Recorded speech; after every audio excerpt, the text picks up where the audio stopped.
Good evening everyone. कैसे हो सभी लोग? होप करता हूँ सभी बढ़िया होंगे।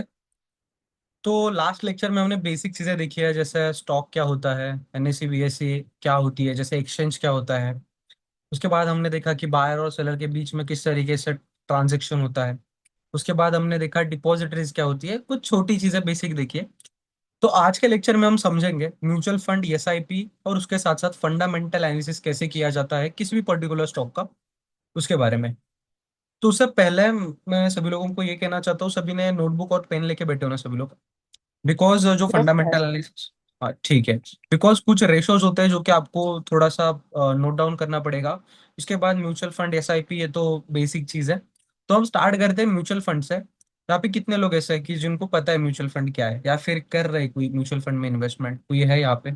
अदर जी या फिर दीप्ति मैम वगैरह कोई कर रहे हैं आप सर म्यूचुअल पता फंड है। में इन्वेस्टमेंट? ओके, पता आपको है। पता है। ओके दीप्ति मैम, ओके, आपको? मुझे नहीं आइडिया है सर, नहीं सर। ओके ठीक है, चलो। तो आपको बताता हूँ एक्चुअल में म्यूचुअल फंड होता क्या है। देखो, म्यूचुअल फंड एक फंड हाउस होता है जहाँ पे ना एक आम आदमी का पैसा मार्केट में इन्वेस्ट किया जाता है। वो किस तरीके से किया जाता है उसको समझते हैं। तो कुछ जैसे आप सीख रहे हो सारी चीजें, जैसे आपका कोर्स कंप्लीट हो जाएगा तो ऑलमोस्ट हर एक चीज आपको मार्केट के बारे में अंडरस्टैंड हो जाएगी। ठीक है। बट काफी ऐसे लोग होते हैं जिनको इन्वेस्टमेंट करनी होती है मार्केट में, बट उनको ये पता नहीं होता कि कौन से पर्टिकुलर स्टॉक में इन्वेस्टमेंट की जाए, या फिर कौन सा पर्टिकुलर स्टॉक है जो कि प्रॉफिट दे सकता है। तो ऐसे पर्सन क्या करता है, फंड हाउसेस के पास पैसे देते हैं। जो फंड हाउसेस होते हैं ना, जो कि म्यूचुअल फंड होते हैं, उनके पास प्रॉपर एनालाइजर होते हैं जिनको मार्केट का एक्सपीरियंस होता है। उनको काफी ज्यादा नॉलेज होता है मार्केट के बारे में कि किस तरीके से फंडामेंटल एनालिसिस करना है, टेक्निकल एनालिसिस करना है, कौन सा ट्रेंडिंग स्टॉक है, कौन से स्टॉक में इन्वेस्टमेंट करनी चाहिए। ये सारी चीजों के बारे में उनको अंडरस्टैंडिंग होती है। तो वो क्या करते हैं, जिन लोगों को नॉलेज नहीं है, तो वो लोग हर महीने 10,000 या फिर 50,000 या फिर 1 लाख रुपए उनको दे देते हैं। हर महीने नहीं, एक वन टाइम दे देते हैं, या फिर हर महीने थोड़ा थोड़ा करके 1,000 है, 10,000 है, 2,000 है, 3,000, ऐसे करके उनको पैसे देते हैं। तो इसे आम लोगों के मान लो 100-200 लोग हैं जो उनके पास 100-200 1,000 5,000 दे रहा है, कोई 20,000 दे रहा है, तो उनसे पैसे लेके एक जगह पे पैसे लाते, और वो खुद एनालाइज करते कि कौन सा स्टॉक है जो अच्छा रिटर्न दे सकता है। अगर उनको कोई अच्छा शेयर मिलता है तो वो क्या करते हैं, उस शेयर में इन्वेस्टमेंट करते हैं। और जब उन शेयर्स की प्राइसेस बढ़ती है तो फंड हाउसेस को क्या होता है, प्रॉफिट होता है। तो जो फंड हाउसेस को प्रॉफिट होता है, इसका मतलब क्या, किसको प्रॉफिट होगा? एट द एंड जो भी इन्वेस्टर्स ने फंड हाउसेस में या फिर म्यूचुअल फंड में पैसे इन्वेस्ट किए, एट द एंड उन्हीं का प्रॉफिट होता है। तो मान लो 100 लोग हैं जिन्होंने मिलके फंड हाउसेस को 1 करोड़ रुपए दे दिए। किसी ने 50,000 दिए, किसी ने 10 लाख दिए, किसी ने 2,000 दिए, किसी ने 1,000 दिए, किसी ने 100 दिए। ऐसे करके फंड हाउसेस के पास 1 करोड़ रुपए जमा हो गए। तो ये म्यूचुअल फंड क्या करेंगे, स्टॉक्स में इन्वेस्ट करेंगे। स्टॉक में इन्वेस्टमेंट करने के बाद मान लो म्यूचुअल फंड ने ऑन एन एवरेज 10 लाख का प्रॉफिट कमाया, मतलब 10% का प्रॉफिट क्या किया म्यूचुअल फंड ने, गेन किया। तो इस कंडीशन में क्या 10 लाख जो है वो सारे 10 लाख रुपए इन्वेस्टर्स को मिलेगी? क्या नहीं। उसके बीच में म्यूचुअल फंड अपने चार्जेस या फिर म्यूचुअल फंड की फीस वगैरह, म्यूचुअल फंड खुद को थोड़ा प्रॉफिट रख के ऑलमोस्ट 2 से 3% बाकी 7 to 8% आपको ट्रांसफर किया जाता है। तो इस तरीके से म्यूचुअल फंड चलते हैं। तो आपको म्यूचुअल फंड में इन्वेस्टमेंट करना चाहिए, कौन से टाइप्स के म्यूचुअल फंड होते हैं उसको हम डिटेल में समझते हैं। तो जस्ट सभी लोग उनको समझा बस कि म्यूचुअल फंड क्या होता है। इसको हम डीप में देखेंगे, जस्ट मुझे इतना बता देना मेरी स्क्रीन विजिबल है कि नहीं। सभी लोगों को मेरी स्क्रीन विजिबल है? Yes sir. हाँ सर। मम्मी पाणी आण मला.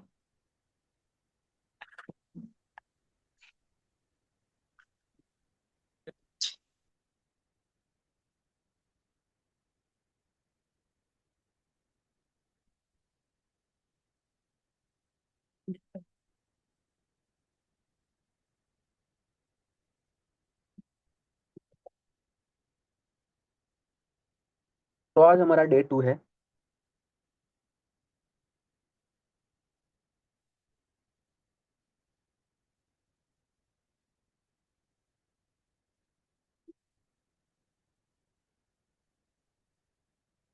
सेकेंड है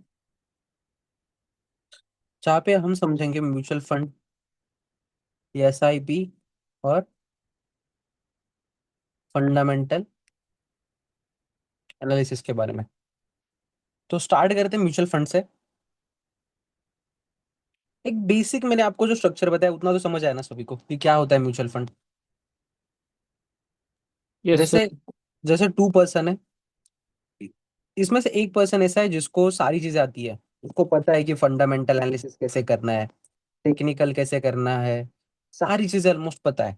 कहाँ पे एंट्री लेना चाहिए मुझे, कब तक मुझे उस स्टॉक को होल्ड करना है, कब मुझे उसे सेल करना है, हर एक चीज एक पर्सन को पता है। बट जो सेकंड पर्सन है, उसको इतना ही पता है कि स्टॉक मार्केट प्रॉफिट देता है, बट इन्वेस्टमेंट कहाँ करनी है नहीं पता, कौन सा शेयर प्रॉफिट देगा नहीं पता, बस इतना पता है कि स्टॉक मार्केट प्रॉफिट देगा। तो ये सेकंड पर्सन क्या करता है, अपना जो पैसा है वो म्यूचुअल फंड के पास इन्वेस्ट करता है। किसके पास? Mutual fund. तो ये म्यूचुअल फंड होते क्या है? म्यूचुअल फंड एक फंड हाउस होता है जहाँ पे ये लोग, जिन भी पर्सन को नॉलेज नहीं है, अभी ये जो पर्सन है ऐसा अकेला पर्सन होगा क्या? नहीं, ऑलमोस्ट काफी लोग हैं, मान लो 100 लोग हैं जिनको मार्केट में इन्वेस्टमेंट करना है बट पता नहीं है कहाँ पे करना है। तो ये लोग क्या करेंगे, इस फंड हाउस को पैसा देंगे, मतलब म्यूचुअल फंड को पैसा देंगे। अभी ये म्यूचुअल फंड के पास कौन कौन है? एनालाइजर है, उनको पता है कि कहाँ पे इन्वेस्टमेंट करनी है। उनकी पूरी टीम होती है एनालाइजर की, जो कि अच्छे स्टॉक्स को फाइंड आउट करते हैं जहाँ पे वो अच्छी जगह पे इन्वेस्टमेंट कर पाएंगे। तो ये लोग क्या करेंगे, जैसे 100 लोग, इसमें से किसी ने 100 दिए, किसी ने 10,000 दिए, किसी ने 1 लाख रुपए दिए, किसी ने 2 लाख दिए, किसी ने 50,000 दिए, किसी ने 200 दिए, किसी ने 10 ही रुपए दिए। ऐसे करके 100 लोगों के 1 CR कलेक्ट हो गए। तो इन 1 करोड़ को ये लोग क्या करेंगे, इन्वेस्टमेंट करेंगे। जब इन्वेस्टमेंट की गए शेयर्स प्रॉफिट देंगे, किसे? फंड हाउसेस को। तो फंड हाउसेस जो भी प्रॉफिट हुआ, जैसे मान लो 10 लाख का क्या हुआ, प्रॉफिट हुआ, तो ये 10 लाख में से जो भी इन्वेस्टर्स है, जिन्होंने जितना परसेंटेज में इन्वेस्ट किया है, उनको उस परसेंट के हिसाब से मार्केट क्या करेगा, म्यूचुअल फंड क्या करेगा, दे देगा। मतलब मान लो इन्होंने 10 10 लाख निकाले, मतलब 10%, तो 2% मान लो म्यूचुअल फंड ने लगे, तो ऑलमोस्ट 8% म्यूचुअल फंड क्या करेगा, हर एक पर्सन को दे देगा। अभी जिसने 100 रुपए इन्वेस्ट किए उसको 8% के हिसाब से कितना मिलेगा, 8 रुपीज। जिसने 10,000 किए उसको कितना मिलेगा, 800। जिसने 1 लाख किए उसको कितना मिलेगा, 8,000। जिसने 2 लाख किए उसको 14,000। जिसने 10 लाख किए उसको अप्रोक्स 80,000। है ना? इस तरीके से क्या होगा, हर एक पर्सन को क्या किया जाएगा, प्रॉफिट शेयर किया जाएगा। तो जो म्यूचुअल फंड होते हैं उसमें भी काफी टाइप्स होते हैं।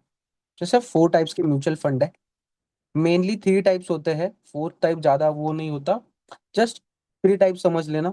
फर्स्ट होता है small cap, small cap.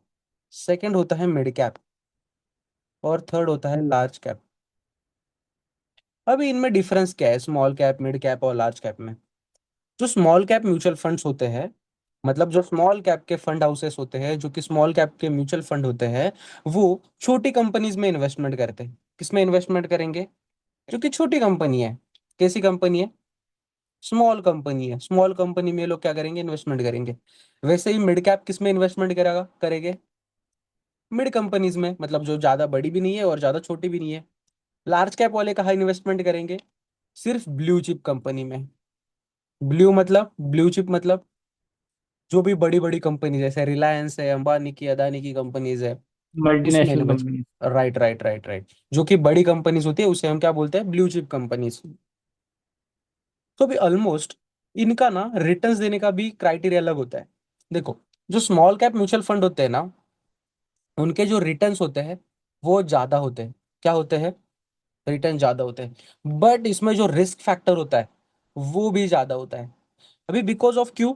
Because देखो, कोई एक छोटी कंपनी है, मान लो एक 100 करोड़ की कंपनी है और कोई 1 लाख करोड़ की कंपनी है। तो आपको क्या लगता है, अगर किसी कंपनी को डबल होना होगा तो कौन सी कंपनी फास्ट डबल होगी? जो कि 100 100 करोड़ की है, बिकॉज उसको डबल होने के लिए सिर्फ 100 करोड़ की नीड है ना? बट अगर वही 1 लाख करोड़ की अगर कंपनी है, उसको अगर डबल होना है तो ऑलमोस्ट उसको 1 लाख करोड़ कमाने हैं। है ना? तो वो कंपनी कमा भी लेगी, ठीक है। बट अगर छोटी कंपनी है, 100 करोड़ की कंपनी, तो उसको 200 करोड़ होने के लिए ज्यादा वक्त नहीं लग सकता। है ना? अगर बिजनेस अच्छा चल रहा है। बट वही 1 लाख करोड़ की कंपनी होगी तो वो टाइम लेगी। बट अगर किसी कंपनी को पूरा फॉल होना होगा, जीरो होना होगा, तो कंपनी कौन सी पहले फॉल होगी? 100 करोड़ वाली, बिकॉज वो छोटी कंपनी है। अगर मार्केट क्रैश हो जाता है तो सबसे पहले जो स्मॉल कैप कंपनीज होती है उनके शेयर्स गिरते हैं। ठीक है। तो इसकी वजह से इसमें रिस्क भी ज्यादा होता है और रिवॉर्ड भी क्या होता है, ज्यादा होता है। तो मिड कैप कंपनीज होती है, इसमें रिस्क क्या होता है, एवरेज होता है, और रिवॉर्ड जो है वो भी क्या होता है, एवरेज। ठीक है। ज्यादा बड़े रिटर्न्स भी नहीं मिलेंगे और ज्यादा रिस्क भी नहीं होगी। और जो लार्ज कैप कंपनीज होती है, जो कि ब्लू ब्लू चिप कंपनी जैसे रिलायंस है, उसके बाद टाटा मोटर्स है, उसके बाद अदानी की कंपनीज है जो कि बड़ी है, एल&टी है, काफी बड़ी कंपनीज है, आईटीसी है, विप्रो है, इन्फोसिस है। जैसे जो ब्लू चिप कंपनीज है, वो आपको रिटर्न जो है वो क्या देगी, छोटे धीरे धीरे रिटर्न्स देगी। रिटर्न्स क्या देगी, थोड़े कम रिटर्न्स देगी, बट इसमें रिस्क फैक्टर भी क्या होगा, कम होगा। देखो, स्मॉल कैप कंपनीज में रिस्क ज्यादा है पर रिटर्न्स भी ज्यादा मिल रहे हैं। मिड कैप कंपनीज में रिस्क एवरेज है और रिटर्न्स भी एवरेज है।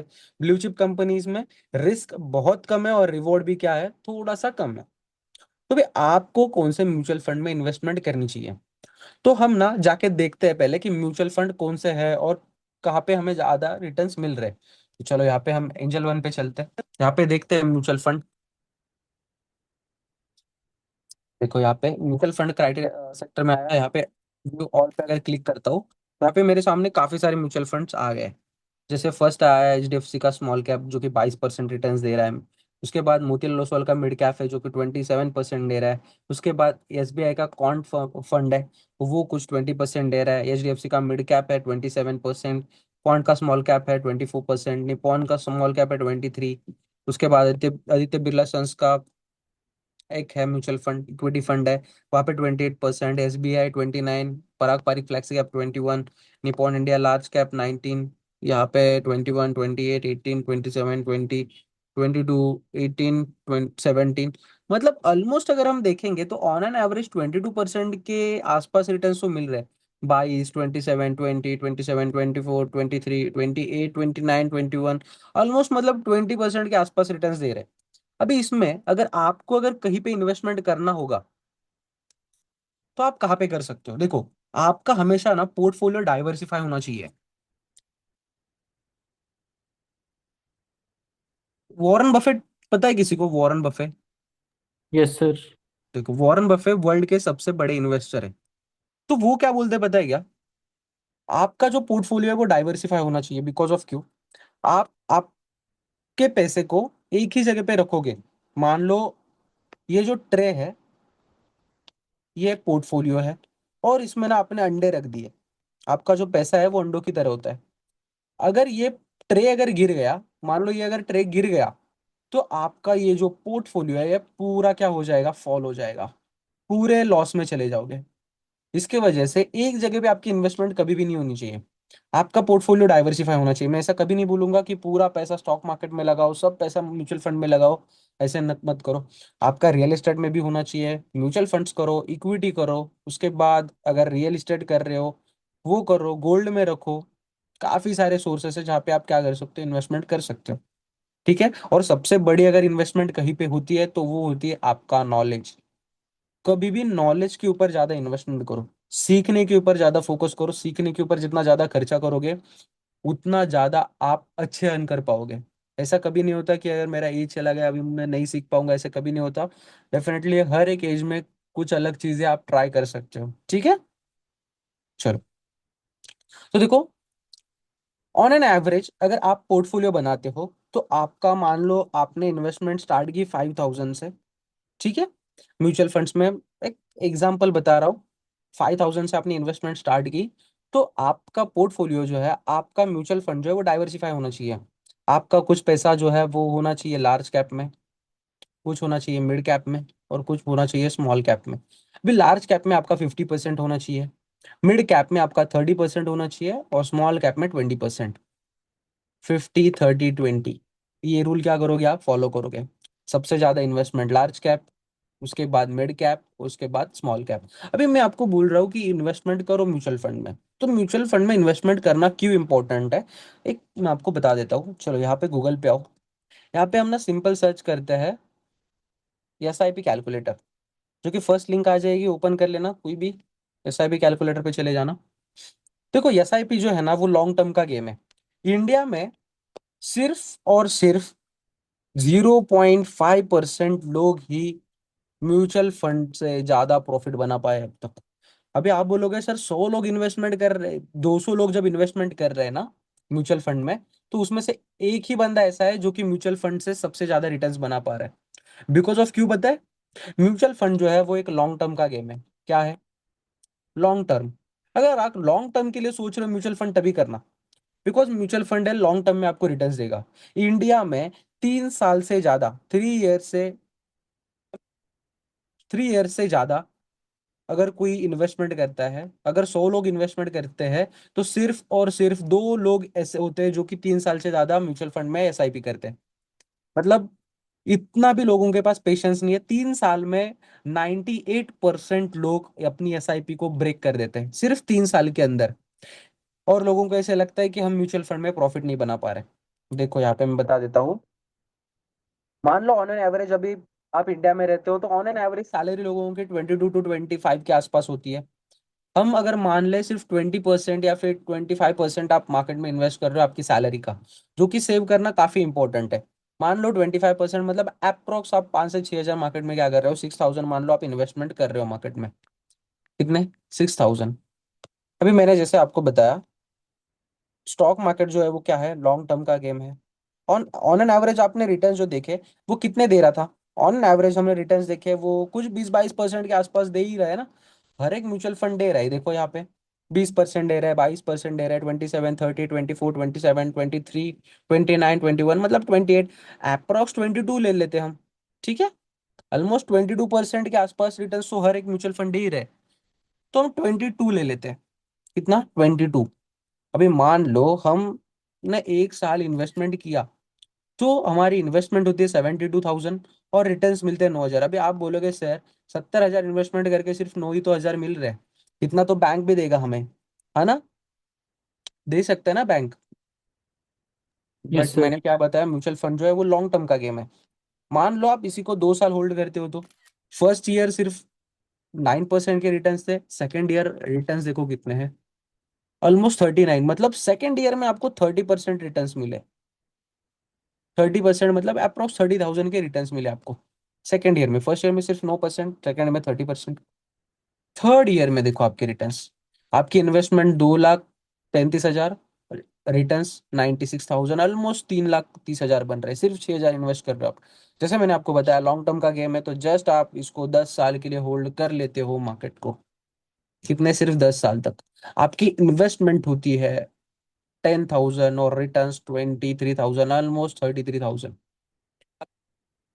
मान लो आपका एज है अभी 25 या फिर 30 के बीच में हो आप, और आप 45 to 50 के एज में, आपके पापा का या फिर जो भी एज है 45 to 50 के एज में अगर लाइफ की रिटायरमेंट प्लान कर रहे हो, सिर्फ और सिर्फ अगर 25 to 30 एज है और 45 के एज में, मतलब 15 साल में, 15 से 17 साल बाद आप अगर रिटायरमेंट प्लान कर रहे हो आपकी लाइफ का, तो ऑलमोस्ट आप 15 साल में इन्वेस्टमेंट कर रहे हो 19 लाख रुपए, और रिटर्न्स आपको है 97।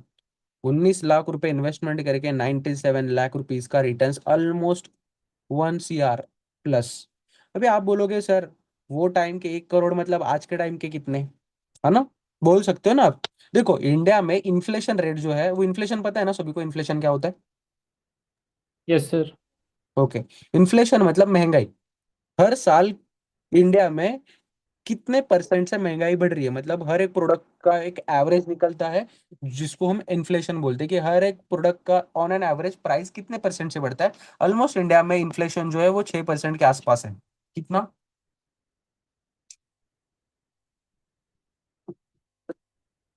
6% के आसपास। मतलब क्या होता है इसका? आप अगर आज कोई प्रोडक्ट बाय करने जा रहे हो, इसकी प्राइस अगर आज 1 लाख रुपए है, तो अगले साल आज ही के दिन इस प्रोडक्ट की प्राइस क्या हो जाएगी? 1,06,000। ठीक है, क्लियर? इसको हम क्या बोलेंगे? इन्फ्लेशन। तो चलो हम 6% का इन्फ्लेशन कम कर देते, 22% के रिटर्न्स ले रहे थे, तो यहाँ पे 22 से अगर 6 कम करेंगे तो 16 हो जाएगा। चलो 16 ले लेते, है ना? 16 ही हो रहा है ना? 16,000 ले लो, 16% ले लो। फिर भी आपके रिटर्न्स बन के आते हैं 65 लाख। कितने? 65। ये जो 65 है वो आज के 65 लाख है। अगर आज के आपके पास 65 लाख होते, मतलब 15 साल बाद जो 1.5 करोड़ की वैल्यू होगी वो ऑलमोस्ट 65 लाख के आसपास होगी। तो आप सोचना आज के टाइम के अगर आपके पास 65 लाख होते हैं तो आपकी लाइफ किस तरीके से आप जी रहे होते। 65 भी छोड़ो, अगर 50 लाख भी होते तो भी आप सोचना कि आपकी लाइफ किस तरीके से आप जी पाते। तो ऑलमोस्ट इसीलिए एसआईपी जो है वो इम्पोर्टेंट है। क्लियर हुआ? यस क्लियर हुआ सर। Mutual fund investment. हाँ देखो सर। अभी एसआईपी की कैसी जाती है उसको हम समझते हैं। काफी सारे म्यूचुअल फंड है, देखो यहाँ पे मैं प्रैक्टिकली बता देता हूँ। देखो यहाँ पे काफी सारे म्यूचुअल फंड्स है। हम कोई भी एक म्यूचुअल फंड ले लेते हैं। हम्म,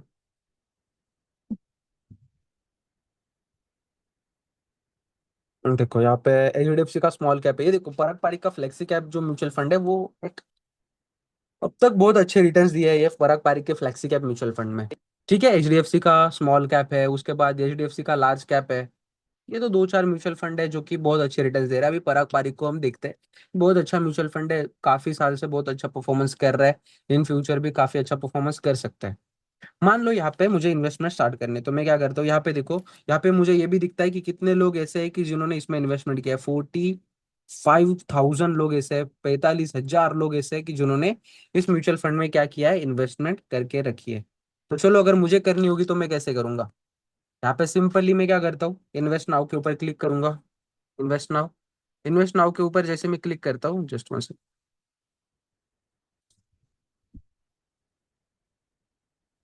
ये देखो यहाँ पे ये जो म्यूचुअल फंड है पराग पारिक का फ्लैक्सी कैप, वो #1 रैंक पे रैंक कर रहा है। दिख रहा है आपको? सबसे बेस्ट म्यूचुअल फंड है अब तक का ये सबसे टॉप पे परफॉर्मेंस कर रहा है। ठीक है, जितने भी सर ये म्यूचुअल स्मॉल फंड, कैप है, मिड कैप है, लार्ज कैप है? ये फ्लेक्सी कैप होता है। मतलब इनको जैसे लगता है, मान लो यही मैंने आपको फोर्थ बताया था ना, 4 क्राइटेरियाज होते हैं, उनमें एक होता है फ्लेक्सी कैप। मतलब वो अपने इन्वेस्टमेंट जो है वो बदलते रहते हैं। आज इसमें किया, कल उसमें किया, इससे निकाला उसमें डाला, इसको हम फ्लेक्सी कैप बोलते हैं। तो मतलब ये मतलब वेरी रहता है, कभी स्मॉल में, कभी मिड में, कभी लार्ज में? हाँ, किसी भी कंपनी में इनको जहाँ पे मूवमेंट मिलती है वहां पे ये लोग क्या करते हैं, इन्वेस्टमेंट। और अगर आपको देखना होगा कि ये म्यूचुअल फंड कहाँ पे इन्वेस्टमेंट कर रहे हैं, तो यहाँ पे देखो, यहाँ पे इनका डाटा भी होता है। ये देखो यहाँ पे कौन कौन फंड मैनेज कर रहा है वो आपको यहाँ पे दिखेगा। ऐश्वर्या धर करके एक जन है, उसके बाद काफी लोग हैं, राजीव टक्कर है, राज मेहता जी है। यहाँ पे आपको जो भी लोग दिखेंगे वो लोग ये क्या कर रहे हैं, इसको ओन कर रहे हैं, मतलब ये एनालाइज कर रहे हैं। ठीक है, ये देखो यहाँ पे आप कितने से स्टार्ट कर सकते हो सब। पिछले साल में इसमें कितने रिटर्न दिए, ऑलमोस्ट 20% के इसने रिटर्न दिए हैं, ये आपको दिखेगा यहाँ पे। ठीक है, उसके बाद टोटल वैल्यू क्या है, your investment 1,000 over 3 years, if you invest 1,000 over 3 years। देखो यहाँ पे आपको ये दिखेगा, अगर आपने पिछले 3 साल में अगर हर महीने सिर्फ यहाँ पे 50,000, 10,000 रुपए सिर्फ इन्वेस्ट किए होते 3 साल में, तो यहाँ पे आपके 50,000 बन जाते, सिर्फ मंथली 1,000 रुपीज। अब पिछले लास्ट 3 इयर्स में कंपनी ने कितना रिटर्न दिया वो आपको यहाँ पे दिखेगा। ऑलमोस्ट कंपनी ने 20% का रिटर्न्स दिया है। 20% बहुत अच्छा रिटर्न्स है, बिकॉज बैंक जो है वो ऑलमोस्ट 6 से 7% ही रिटर्न्स देती है। ठीक है, तो सिंपली आप यहाँ पे इन्वेस्ट नाउ करके, इन्वेस्ट नाउ कर पे क्लिक करके यहाँ पे इन्वेस्टमेंट क्या कर सकते हो, स्टार्ट कर सकते हो। ठीक है, चलो क्लियर हुआ ना सभी को? Yes yes sir. Sir. Okay okay, ठीक है, चलो। तो थोड़ा सा हम आगे बढ़ते हैं, हम समझते हैं ईटीएफ के बारे में। ईटीएफ का नाम सुना है आपने किसी ने कभी पहले? Yes ETF, sir. देखो ईटीएफ मतलब एक्सचेंज ट्रेडेड फंड या फिर इलेक्ट्रॉनिक ट्रेडेड फंड। तो ये एक्चुअल में होते क्या है, देखो ईटीएफ जो होता है ना, वो एक बास्केट होता है। क्या होता है, बास्केट। अभी मान लो आपको ना ऐसा लग रहा है कि ऑटोमोबाइल सेक्टर जो है वो आगे के 4 से 5 साल में काफी बूस्टअप करेगा, या फिर गोल्ड है जो कि 5 साल में बहुत ऊपर जाएगा। तो आप क्या कर सकते हो, सिंपली आपको ये पता नहीं है कि गोल्ड ऊपर जाएगा तो गोल्ड का कौन सा शेयर ऊपर जाएगा, या फिर ऑटोमोबाइल सेक्टर अगर ऊपर जाएगा तो उसमें कौन सी ऐसी गाड़ी की कंपनी है जो ऊपर जाएगी, वो आपको पता नहीं है। तो आप यहाँ पे क्या करोगे, डायरेक्टली बास्केट बाय करोगे। बास्केट मतलब देखो, जैसे आईटी सेक्टर होता है, जो कि इंफॉर्मेशन टेक्नोलॉजी की जो भी कंपनीज है वो सारी इस बास्केट में होगी। मतलब जैसे विप्रो होगा, इन्फोसिस होगा, उसके बाद टेक महिंद्रा होगा, जो भी टेक आईटी कंपनीज है वो सारी इस बास्केट में होगी। वैसे ही गोल्ड अगर लेने जाओगे तो गोल्ड की सारी जो ईटीएफ्स है, मतलब गोल्ड जो भी पेयर्स में ट्रेड होता है वो सारे यहाँ पे आपको मिलेंगे। आप किसी भी सेक्टर का एक बास्केट बाय कर सकते हो। मतलब ऐसा नहीं होगा कि मुझे एक ही पर्टिकुलर इंफोसिस का ही स्टडी करना है, विप्रो का ही स्टडी करना है, टेक महिंद्रा का ही स्टडी करना है, ऐसा नहीं है। आप डायरेक्टली बास्केट बाय करो, हर एक कंपनी में आपकी इन्वेस्टमेंट चली जाएगी और आपके रिटर्न्स भी क्या बनेंगे, अच्छे बनेंगे। ठीक है। सबसे अभी आपको अगर देखना होगा तो अच्छा रिटर्न्स अगर किसी ने दिया होगा तो सबसे बेस्ट रिटर्न अब तक ये पिछले 5 साल में गोल्ड ईटीएफ ने दिया है। बिकॉज गोल्ड बहुत बहुत हाई पे चल रहा है अभी।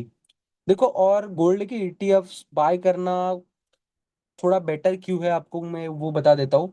मान लो आप फिजिकल गोल्ड बाय करते हो, मतलब आप सोना अगर परचेस करने जाते हो तो ऑलमोस्ट मान लो आपने 2 साल पहले अगर सोना परचेस किया होता या फिर 1 साल पहले भी 1 लाख रुपए के आसपास था, तो 1 लाख रुपए का अगर सोना बनाते आप, मतलब मान लो चेन बनाते सोने की 1 लाख रुपए की, तो ऑलमोस्ट इसके ऊपर 3% जीएसटी और 8 to 9% मेकिंग चार्जेस जाते हैं।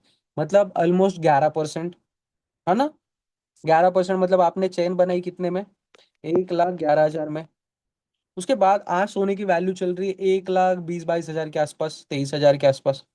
कितनी चल रही है आज इसकी वैल्यू, 1,23,000 मान लो, 1,23,000 सोने की आज की प्राइस है ना। तो आप अगर इसको बेचने जाओगे तो यहाँ पे आपको क्या मिलेगा, यहाँ पे आपकी जो चैन है वो डिप्रिसिएट होती है। जब आप उसको बेचने जाते हो वहां पे आपको ना सेलिंग कॉस्ट मिलती है जो कि ऑलमोस्ट 4 to 5% इसके लेस होते हैं।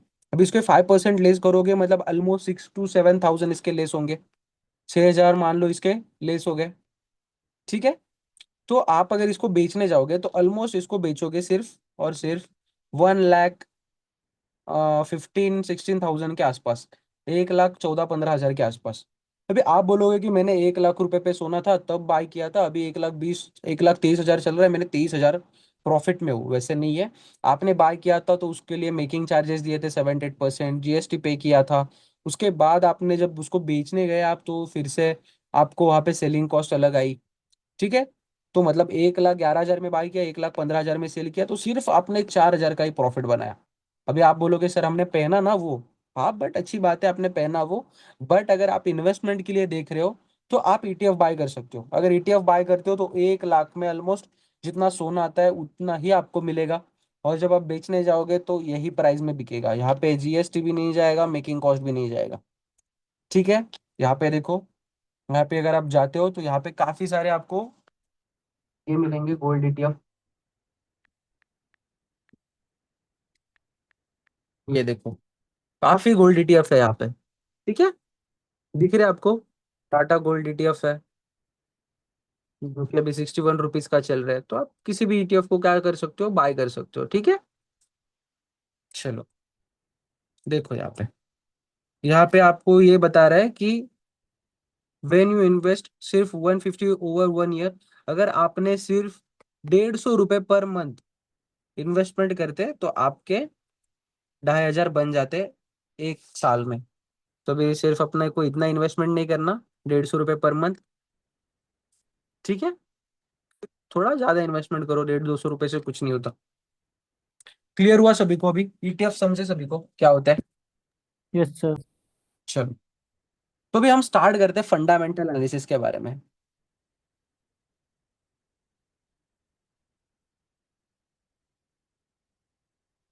फंडामेंटल एनालिसिस मतलब क्या। देखो, मार्केट में ना दो चीजें होती है जो करके आप प्रॉफिट बना सकते हो। एक तो लॉन्ग टर्म के लिए इन्वेस्टमेंट, और सेकंड होता है ट्रेडिंग। इफ अगर आपको लॉन्ग टर्म के लिए इन्वेस्टमेंट करनी है ना, तो आपको फंडामेंटल एनालिसिस आना इंपॉर्टेंट है। आपको ये जानना इंपॉर्टेंट है कि कौन सी कंपनी इन फ्यूचर अच्छा रिटर्न्स दे सकती है, कौन सी कंपनी मल्टी बैगर हो सकती है। इसके बारे में समझना आपको काफी ज्यादा इंपॉर्टेंट होता है। इफ अगर आपको ट्रेडिंग करनी है तो ट्रेडिंग के लिए टेक्निकल एनालिसिस होता है जो कि अलग होता है, जिसमें हम कैंडल्स का स्टडी करते हैं। पता है ना, कैंडल्स जो रेड और ग्रीन कलर की कुछ कैंडल्स आपने देखी होगी, उसका हम स्टडी करते हैं। और फंडामेंटल एनालिसिस में हम कंपनी का स्टडी करते हैं, कंपनी के डाटा का। कंपनी के पी रेशोज होते हैं, काफी सारे रेशोज होते हैं जिसको हम स्टडी करते हैं। कंपनी के ओनर्स क्या कर रहे हैं, प्रमोटर्स क्या कर रहे हैं, F I S D I S ये क्या कर रहे हैं, उसके बारे में हम क्या करते हैं, स्टडी करते हैं। उसके बाद हमें क्या पता चलता है कि वो कंपनी इन्वेस्टमेंट करने के लिए अच्छी है या फिर नहीं। ठीक है, तो चलो हम इसे स्टार्ट करते हैं। जस्ट 1 सेकेंड वेट करना, जस्ट 1 मिनट, मैं पानी लेके आ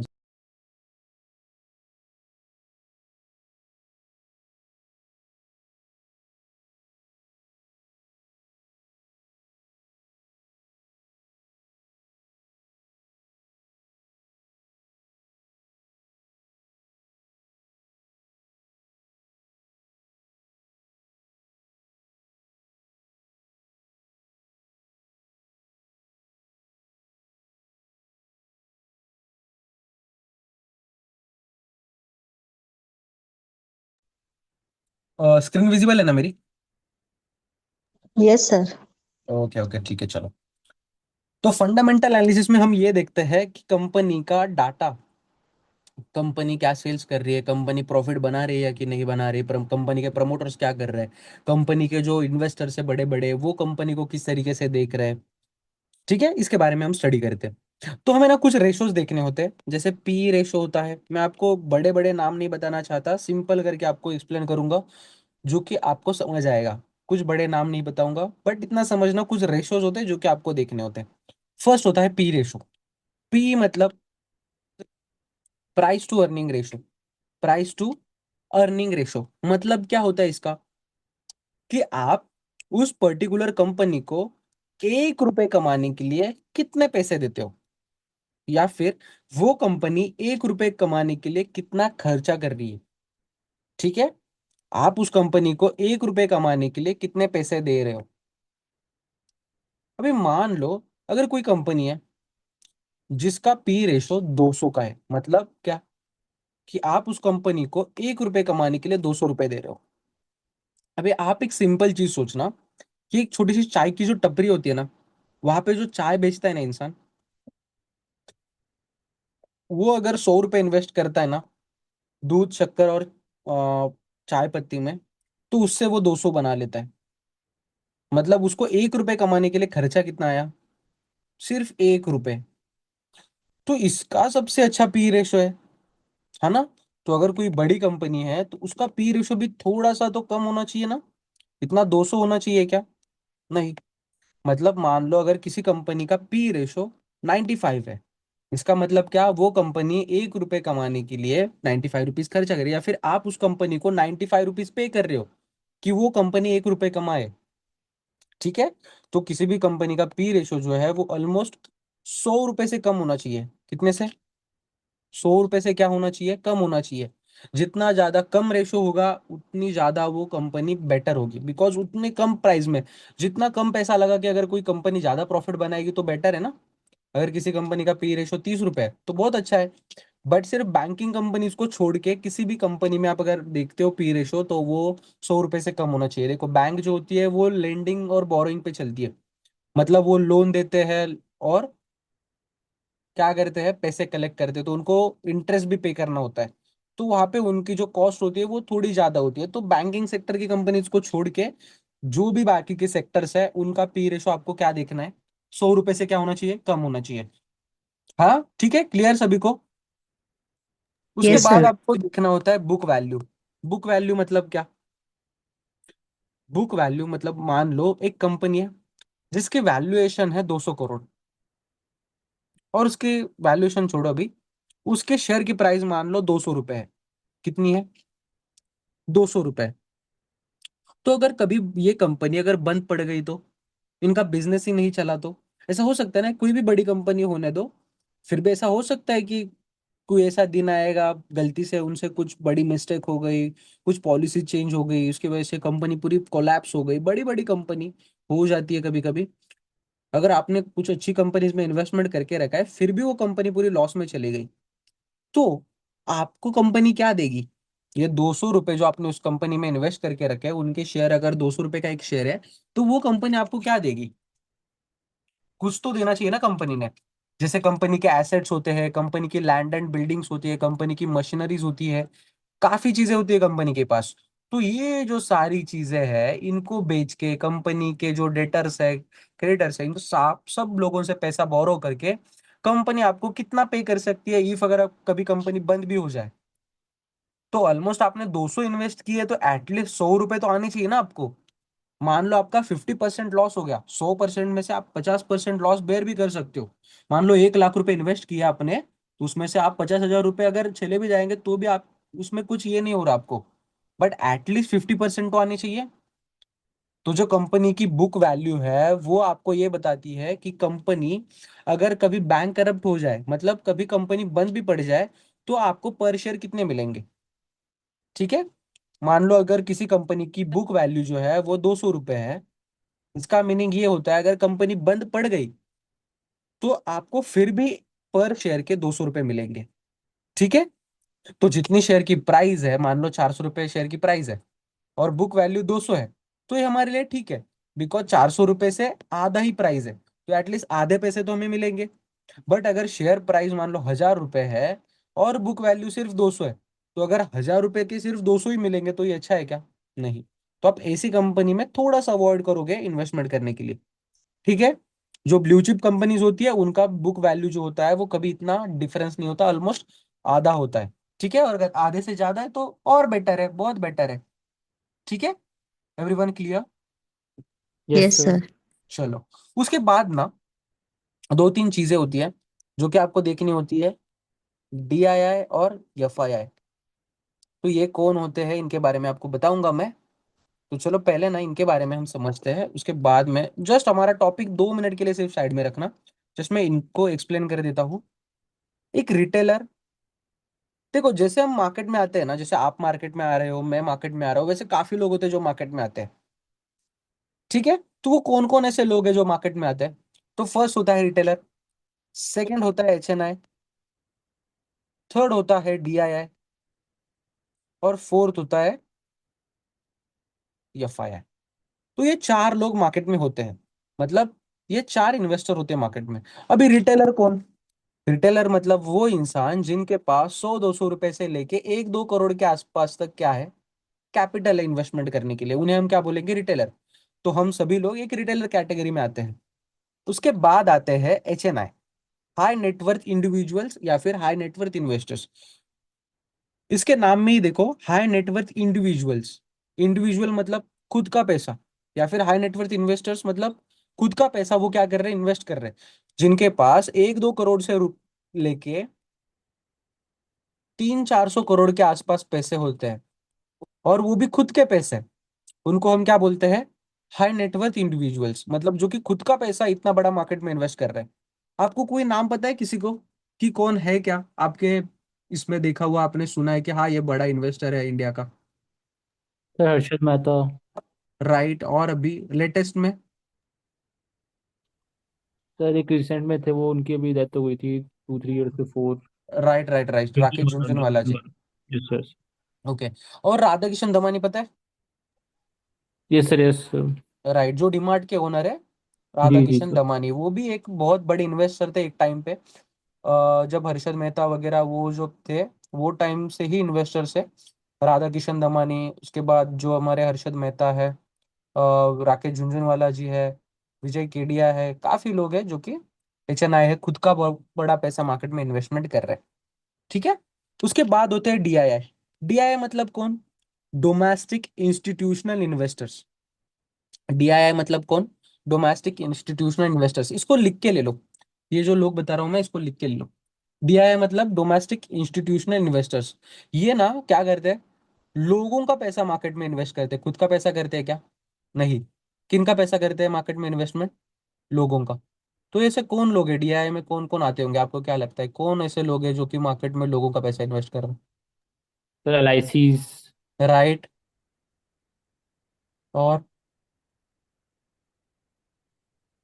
सर और सर जैसे जो मतलब कि होती है लाइफ इंश्योरेंस पॉलिसी हो गई। Right mediclaim mediclaim medical. जैसा कुछ है। राइट, इंश्योरेंस है, मेडिक्लेम्स होते हैं जो कि इंश्योरेंस पॉलिसी होती है। जो हम मेडिक्लेम के लिए जो भी प्रीमियम्स पे करते हैं ना, वो इंश्योरेंस पॉलिसी, जो इंश्योरेंस कंपनीज होती है, वो भी जो पैसा होता है अपना इन्वेस्टमेंट कहाँ पे करते हैं? स्टॉक मार्केट में।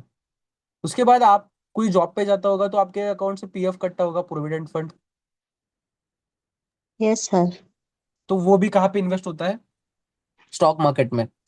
उसके बाद म्यूचुअल फंड तो पता ही है, म्यूचुअल फंड तो डायरेक्टली बता देते हैं कि हम आपका पैसा मार्केट में इन्वेस्ट कर रहे हैं। मतलब यहाँ पे कौन कौन है? म्यूचुअल फंड है, एलआईसी पॉलिसीज है, इंश्योरेंस कंपनीज है। ठीक है। तो ये क्या करते हैं? आपका पैसा जो है मार्केट में इन्वेस्टमेंट करते हैं। तो इनके पास काफी बड़ा कैपिटल होता है। जैसे 500-600 करोड़ करोड़ से लेके एक 50-60 हजार करोड़ के आसपास तक इनके पास क्या होता है? कैपिटल होता है।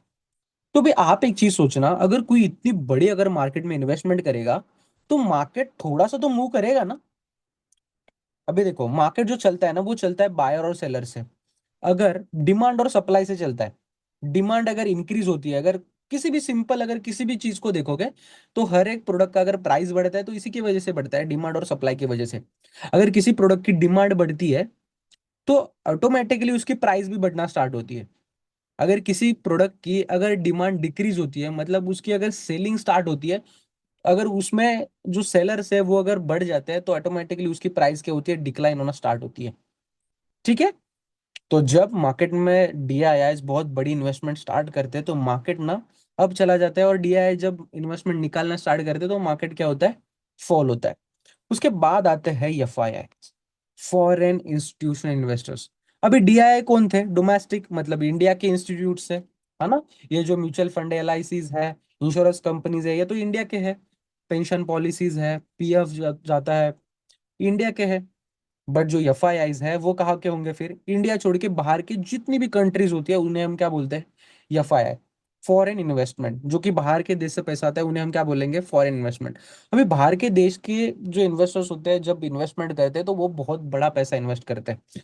जैसे 50-60 हजार से लेके 50 हजार, 50-60 हजार करोड़ से लेके 1-1.5-2 लाख, 3-4-5 लाख करोड़ के आसपास तक, इतना बड़ा पैसा इनके पास होता है। तो जब ये इन्वेस्टमेंट करते हैं तो समझ लेना कि वो शेयर जो है उसमें अच्छा मोमेंटम क्रिएट होगा। ठीक है। तो हमें ये देखना है कि जब एफआईआईज और डीआईआईज मार्केट में इन्वेस्टमेंट करते हैं तो पर्टिकुलर शेयर या फिर पर्टिकुलर सेक्टर काफी अच्छा मूवमेंट देता है। और जब ये लोग निकल जाएंगे तो सेक्टर, जो भी सेक्टर है वो क्या करेगा? ऑटोमेटिकली थोड़ा सा फॉल होगा। ठीक है। तो भी यहाँ पे हमें और एक चीज देखनी है। क्या देखना है? एफआईआई और डीआईआई क्या कर रहे हैं। तो ये जो चार चीजें हमें देखनी है, क्या क्या क्या मैंने बताया था? पीई रेशो, बुक वैल्यू, और एफआईआई और डीआईआई क्या कर रहे हैं। ये तीन चीजें हमें देखनी है, और भी चीजें हैं तो वहां पे हम जाके देखेंगे। तो ये चीजें हम देखेंगे कहाँ पे? इतना तो समझा ना सभी को? रिटेलर, एचएनआई, डीआईआई और एफआई के बारे में। Yes sir. Yes sir. ठीक है। ये समझा सभी को? पीई, बुक वैल्यू और एफआईआई, डीआईआई क्या करते हैं वो हमें देखना है। चलो, तो हम ये चीज देखेंगे कहाँ पे? हम गूगल पे जाएंगे। गूगल पे जाने के बाद हम यहाँ पे सर्च करेंगे स्क्रीनर। क्या सर्च करना है हमें? स्क्रीनर। तो मैंने स्क्रीनर सर्च किया। जो फर्स्ट लिंक आएगी उसके ऊपर मुझे क्लिक करना है। यहाँ पे आप कोई भी एक कंपनी बता देना, हम उसका आज क्या करेंगे? फंडामेंटली एनालाइज करेंगे। कोई भी एक कंपनी आप बता दो। Sir MRF. एमआरएफ। देखो, यह है एमआरएफ। चलो, यहाँ पे हम ना एमआरएफ को सर्च करते हैं। आज एमआरएफ के बारे में हम फंडामेंटल एनालाइज करते हैं कि फंड एमआरएफ इन्वेस्टमेंट करने के लिए अच्छी कंपनी है या फिर नहीं। चलो, तो स्टार्ट करते हैं। फर्स्टली आपको यहाँ पे ना कंपनी का नाम मिलेगा, और उसके आगे ही आज की वैल्यू यहाँ पे आपको क्या होगी? शो होगी। यहाँ पे आज की शेयर की वैल्यू क्या है? 1,55,000। यहाँ पे आपको दिखेगा कंपनी का मार्केट कैप। मतलब क्या? कंपनी की करंट प्राइस इनटू अगर आप नंबर्स ऑफ शेयर करोगे तो आपको क्या मिलेगा? करंट मार्केट कैप, मतलब कंपनी की टोटल वैल्यूएशन। उसके बाद यहाँ पे आज की वैल्यू दिख रही है। यहाँ पे आपको दिखेगा हाइज और लोज। ये जो हाइज और लोज होते हैं वो 52 वीक्स के होते हैं, मतलब 1 ईयर के। पूरे 52 वीक में कंपनी ने हाई कितना बनाया? 163, 1,60,000। और जो लो बनाया वो 1 लाख का था। उसके बाद यहाँ पे देखो क्या दिख रहा है आपको? स्टॉक का पी कितना है? कितना है स्टॉक का पी? 35.5। राइट, 35.5। तो मैंने क्या बताया था आपको? पी कितना होना चाहिए? 100 रुपए से लेस होना चाहिए। लेस होना चाहिए, कम है। कम है तो हमारे लिए ये अच्छा साइन है। तो इसे हम क्या देंगे, 1 पॉइंट दे देंगे कि हमें देखना था कि जो पी रेशो है वो क्या होना चाहिए, क्या होना चाहिए, 100 रुपए से कम, और यहाँ पे कम है तो हमारे लिए एक प्लस पॉइंट है। उसके बाद हमें देखना है बुक वैल्यू। बुक वैल्यू कितनी होनी चाहिए, शेयर के प्राइस से आधी। देखो, शेयर की प्राइस है 1,55,000 और बुक वैल्यू है 45,000। बट अभी ना एमआरएफ एक रेपुटेड कंपनी है। एमआरएफ एक रेपुटेड कंपनी, इसकी बहुत बड़ी क्रेज है एमआरएफ की। तो ये मैटर नहीं करता इसकी बुक वैल्यू क्या है, बिकॉज ये ब्लू चिप कंपनी है अभी तो। ठीक है, स्टिल ये कंपनी राइट ना वो भी क्लोज होना तो पॉसिबल है क्या, नहीं। तो आप इसको थोड़ा अवॉइड कर सकते हो, जो ब्लू चिप कंपनीज है उसकी बुक वैल्यू को थोड़ा सा आप अवॉइड कर सकते हो। उसके बाद देखो क्या लिखा है, डिविडेंड यील्ड। डिविडेंड मतलब पता है किसी को डिविडेंड क्या होता है? Yes sir. देखो चलो मैं आपको एक्सप्लेन कर देता हूँ। देखो डिविडेंड मतलब क्या, डिविडेंड मतलब मान लो कंपनी है, किसी भी कोई भी कंपनी है, इसने ना 1,000 करोड़ का क्या किया, प्रॉफिट बनाया। तो इस प्रॉफिट बनाने के बाद उस कंपनी के पास ना दो ऑप्शन होते हैं। फर्स्ट ऑप्शन होता है जो भी प्रॉफिट हुआ है उसको जो भी शेयर होल्डर्स है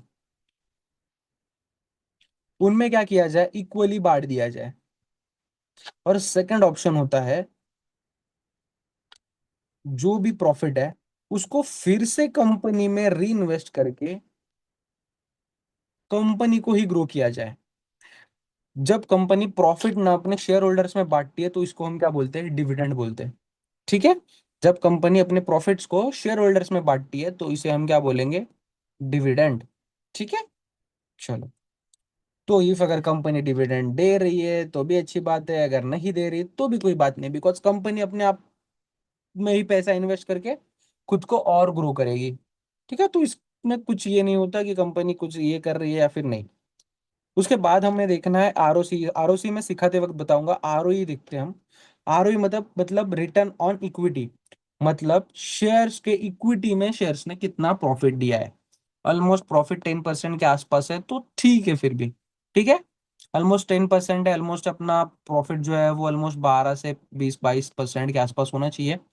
बट स्टिल ये थोड़ा कम प्रॉफिट है रिटर्न ऑन इक्विटी के हिसाब से, तो हमारे लिए एक निगेटिव पॉइंट है। ये 15 तो एटलीस्ट होना चाहिए था, बट फिर भी ठीक है, 10 है, बट ये हमारे लिए एक निगेटिव पॉइंट है। हमारे लिए एक ही पॉजिटिव पॉइंट आया जो कि है पी रेशो का। ठीक है, चलो सर हम एक बार थोड़ा सा, ROE कर दीजिए। बोलो बोलो। मैं कह रहा हूँ एक बार ROE दोबारा एक्सप्लेन कर दीजिए, रिटर्न ऑन देखो इक्विटी। आरओई मतलब रिटर्न ऑन इक्विटी, मतलब शेयर्स ने अब तक जब से शेयर लिस्ट हुआ है उसमें इक्विटी में कितना रिटर्न्स दिया है, मतलब ऑलमोस्ट हर साल शेयर ने कितने रिटर्न्स दिए।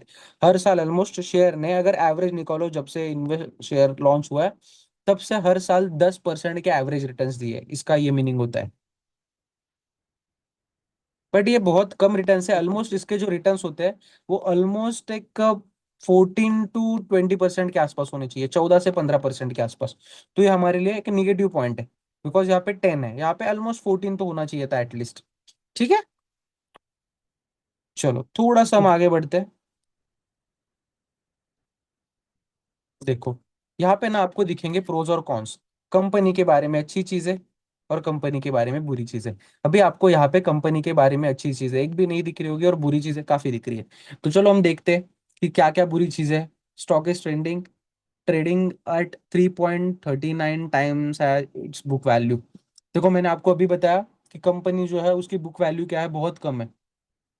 मैंने क्या बताया, सिर्फ आधी होनी चाहिए, यहाँ पे आधी से भी कम है, मतलब जो बुक वैल्यू है उससे जो करंट प्राइस है वो 2x होनी चाहिए बस, बट यहाँ पे 3.39x है, मतलब डबल से भी काफी ज्यादा। ठीक है, कंपनी का सेल्स ग्रोथ अच्छा नहीं है, यहाँ पे ये लोग ये बता रहे हैं पिछले पास्ट 5 ईयर्स में कंपनी का सेल्स ग्रोथ भी अच्छा नहीं है। देखो यहाँ पे company has low returns on equity, company ने इक्विटी में भी काफी कम रिटर्न्स दिए, ऑलमोस्ट 9.77, मतलब बहुत कम रिटर्न्स दिए इक्विटी में भी शेयर्स ने। तो यहाँ पे नेगेटिव पॉइंट्स काफी है, तो यहाँ पे आप थोड़ा सा अवॉइड करोगे।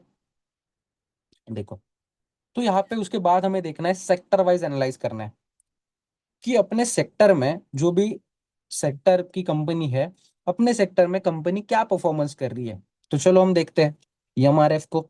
एमआरएफ मार्केट कैप में तो टॉप में है, P ratio 35, market market cap 64, यहाँ पे ये करंट प्राइस है, यहाँ पे मार्केट कैप 65 करोड़ का है। डिविडेंड यील्ड है यहाँ पे, इसको छोड़ो, सेल्स देखो यहाँ पे ऑलमोस्ट 7,000 करोड़ की सेल्स है। उसके बाद बालकृष्णा इंडस्ट्रीज, बालकृष्णा इंडस्ट्रीज पता है किसी को?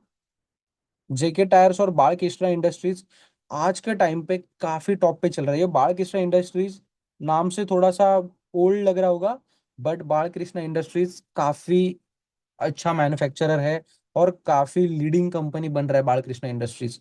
ठीक है, आपने अपोलो टायर्स का तो नाम सुना ही होगा, सीएट का भी शायद सुना होगा, जेके टायर्स का भी शायद आपने नाम सुना होगा, एमआरएफ का तो डेफिनेटली हर किसी ने सुना होगा। बालकृष्णा इंडस्ट्रीज भी बहुत टॉप कंपनीज है, जो कि बड़ी बड़ी रेसिंग कंपनीज होती है, वहां पे बालकृष्णा इंडस्ट्रीज अपना बहुत डोमिनेशन क्रिएट कर रही है। जेके टायर्स भी बड़ी बड़ी रेसिंग स्पोर्ट्स वगैरह बड़ी बड़ी कंपनीज में अपना नाम बना रहे हैं आजकल। ठीक है, सीएट का थोड़ा सा भी नाम इतना होता नहीं है, बट सीएट एडवर्टाइजमेंट्स पे कैंपेन्स पे काफी खर्चा करती है, तो डेफिनेटली उनकी भी सेल्स अच्छी है। ठीक है, उसके बाद अगर प्राइस देखोगे तो बालकृष्णा इंडस्ट्रीज, अपोलो टायर्स 500 पे ट्रेड हो रहा है, सीएट 3,800 पे ट्रेड हो रहा है, जेके टायर्स 400 रुपए पे ट्रेड हो रहा है। हमें देखना है कि अपनी कंपनी सेक्टर में क्या कर रही है, सेक्टर में टॉप पे बैठी है क्या नहीं, और हर एक चीज में हमें देखना है टॉप पे बैठी है क्या। पी रेशो बालकृष्णा इंडस्ट्रीज का टॉप अच्छा है, तो बालकृष्णा इंडस्ट्रीज यहाँ पे विन कर रही है। उसके बाद मार्केट कैप तो डेफिनेटली बालकृष्णा इंडस्ट्रीज का बहुत कम है, अगर कंपेयर करेंगे एमआरएफ से। बट अगर अपोलो और सीएट टायर से अगर कंपेयर करेंगे तो बालकृष्णा इंडस्ट्रीज का बहुत अच्छा मार्केट कैप है, मतलब बहुत बड़ी इनकी भी नेटवर्थ बन चुकी है। ऑलमोस्ट सीएट टायर से डबल से भी ज्यादा, ऑलमोस्ट 3x सीएट टायर से, जेके टायर से ऑलमोस्ट 5x, ऑलमोस्ट 4x। ठीक है, डिविडेंड भी बालकृष्णा इंडस्ट्रीज ज्यादा दे रही है, अपोलो टायर्स भी ज्यादा दे रही है। क्वार्टर वाइज अगर प्रॉफिट देखेंगे तो ऑलमोस्ट एमआरएफ प्रॉफिटेबल है, बालकृष्णा इंडस्ट्रीज लॉस में चल रही है अभी। सेल्स अगर देखेंगे तो बालकृष्णा इंडस्ट्रीज का काफी डाउन में चल रहा है, सेल्स में माइनस में सेल्स है। तो अभी तो एमआरएफ डोमिनेट कर रही है हमारे यहाँ पे। ठीक है, अपने सेक्टर में एमआरएफ डोमिनेट कर रही है। उसके बाद हम जाकर के सर ये देखेंगे। सब लास्ट ईयर का है ना सर, जो भी सेल्स वगैरह है? बोलो बोलो। सर मैं कह रहा हूँ जो भी सेल्स वगैरह आपने शो करे वो सब लास्ट ईयर के हुए ना?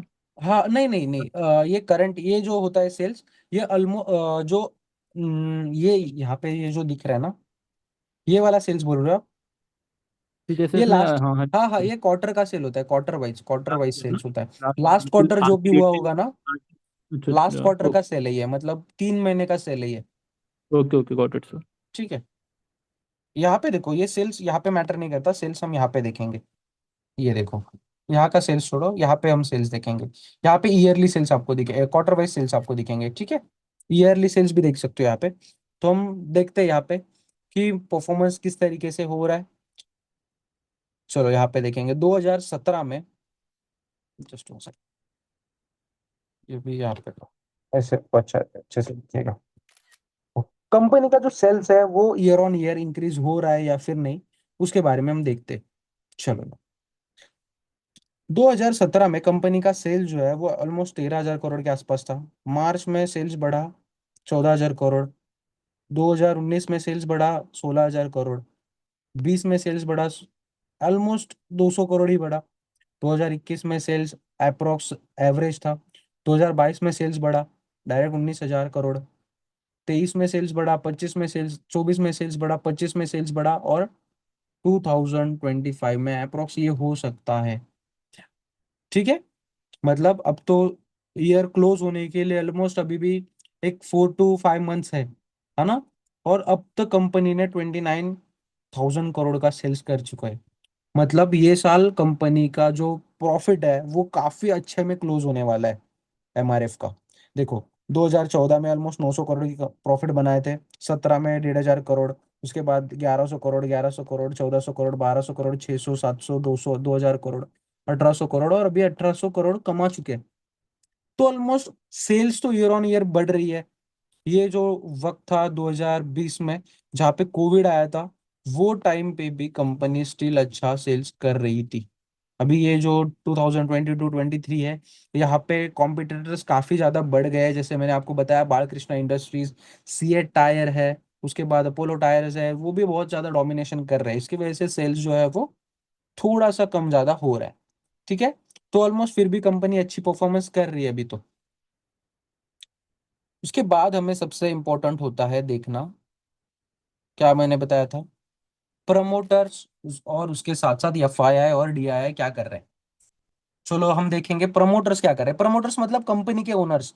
अगर कंपनी के ओनर्स ही अगर शेयर को बेच रहे हैं तो वहां पे हमें इतना पता चलता है कि कंपनी में अब तो कुछ नहीं है इतना ज्यादा कि इन्वेस्टमेंट करने के लिए, राइट नाउ इन्वेस्टमेंट करने के लिए अपॉर्चुनिटी नहीं है अगर प्रमोटर सेल कर रहे हैं। ठीक है। अगर मेरी कंपनी और मैं खुद मेरे कंपनी के शेयर्स को बेच रहा हूँ तो मुझे इतना पता है कि मेरी कंपनी अभी लॉस में चल रही है, इसीलिए मैं बेचूंगा ना। जब मैं कंपनी में प्रॉफिट बनाने वाला हूँ तो मैं फिर से परचेस कर लूंगा शेयर्स को। तो यहाँ पे देखो प्रमोटर्स क्या कर रहे हैं। प्रमोटर की 2022 में 27%, 27.88, 85, 77, 75, 76, 78, 77, 76, 80, 78, 78, 75, मतलब ऑलमोस्ट ओनर जो है वो ऑलमोस्ट 0.050, 0.20% के आसपास बेच रहे हैं और खरीद रहे हैं। तो इससे कुछ मैटर नहीं होता इतना ज्यादा, बिकॉज बहुत छोटी इन्वेस्टमेंट ही है। उसके बाद हम देखेंगे एफआईआई क्या कर रहे हैं। देखो 2022 में एफआईआई की 18% होल्डिंग थी। उसके बाद 18 18, उसके बाद 2023 के सितंबर में एफआईआई ने इन्वेस्टमेंट को बढ़ाया, यहाँ पे और बढ़ाया 75, उसके बाद फिर से सेल कर दिया जून 2024 में। उसके बाद और सेलिंग किया, और सेलिंग, और सेलिंग। अब भी देखो रिसेंट में ये 2 क्वार्टर जब से चल रहा है एफआईआई ने देखो क्या किया है, इन्वेस्टमेंट बढ़ा दिए। मतलब अगर एफआईआई बाय कर रहे हैं इसका मीनिंग सिंपल ये होता है कि मार्केट में कुछ ना कुछ होने वाला है। ठीक है। डीआईएस क्या कर रहे हैं देखो, कंसिस्टेंटली थोड़ा थोड़ा थोड़ा बढ़ा रहे, थोड़ा सेल कर रहे, बिकॉज जो एमआरएफ है उसकी प्राइस भी बहुत हेवी है। तो इसकी वजह से ज्यादा लोग इसमें इंटरेस्ट नहीं दिखाते। और ये है जो है वो एक आम आदमी, मतलब एक पब्लिक, जो मैंने आपको रिटेलर बताए थे वो रिटेलर है। ठीक है। बट ऑलमोस्ट अभी तो यहाँ पे कुछ बड़ी हमें ये नहीं दिख रही है बाइंग के लिए कुछ अपॉर्चुनिटी, कि कुछ अच्छी अच्छी चीजें नहीं दिख रही हमें। ऑलमोस्ट सेम सेम सारी चीजें हैं। प्रोमोटर्स भी ज्यादा ये नहीं कर रहे हैं, एफआईएस भी कुछ ज्यादा नहीं कर रहे, डीआई है ऑलमोस्ट एक जगह पे स्टडी है। तो यहाँ पे आप ऐसे शेयर्स को थोड़ा सा अवॉइड करोगे जहाँ पे बहुत अच्छे फंडामेंटल्स नहीं मिलेंगे आपको। ठीक है। तो आपको क्लियर है क्या क्या आपको देखना है। दो यस चार सर। रेशोज है जो कि आपको देखने हैं। उसके बाद आपको देखना है कंपनी के पीएनएल शीट्स, कंपनी के प्रमोटर्स क्या कर रहे हैं। Just one second. कंपनी के प्रमोटर्स क्या कर रहे हैं वो देखना है आपको। क्लियर हुआ एवरीवन, सभी लोगों को भी? Yes sir. Yes sir. Okay, कुछ भी डाउट है? जो भी चीजें अभी हमने देखी उसमें कुछ डाउट है किसी को? No sir. देखो, तो आज का लेक्चर हम यहीं पे एंड करते हैं। देखो कल का जो लेक्चर होगा उसमें हम थोड़ा सा हम डीप में जाएंगे। हम कल से टेक्निकल एनालिसिस स्टार्ट करेंगे। इफ अगर आज के लेक्चर में कुछ भी अगर छोटा सा भी डाउट आया होगा आप मुझे पूछ लेना, हम उसे कवर अप करेंगे। बिकॉज कल का जो लेक्चर होगा उसमें हम स्टार्ट करेंगे टेक्निकल एनालिसिस के लिए, कि कल बेसिक चीजें सीखेंगे, उसके बाद में एडवांस चीजें हम उसके थोड़ा सा बियॉन्ड जाके, थोड़ा सा उसके आगे जाके हम सीखेंगे। ठीक है। Yes sir. Okay Deepti ma'am. चलो तो बोलो बोलो आदर्श जी। यस सर कह रहा हूँ मैं। ओके ठीक है चलेगा। तो चलो आज का लेक्चर हम यहीं पे एंड करते हैं। कल टाइम पे सभी लोग आ जाना, 7:30 बजे एग्जैक्ट लेक्चर स्टार्ट करेंगे हम। ठीक है। Yes sir. Okay. Okay okay चलो फिर bye bye everyone. Bye bye sir. Sir. Bye bye bye bye.